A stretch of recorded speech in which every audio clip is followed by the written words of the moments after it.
How do you do, director, teacher, and hello everyone. My name is Đơn Sojeta. I am 10 years old. I come from Cambodia, Phnom Penh City.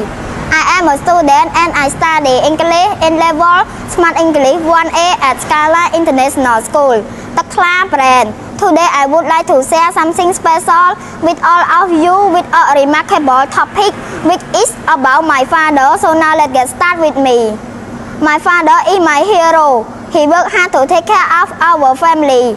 He teach me new things and help me with my homework. He play with me in his free time. He always support and encourage me. I respect and love my father very much. Now my presentation has come to the end. Finally, I would like to say thank you so much to the director and everyone for spending the golden time listen to my presentation.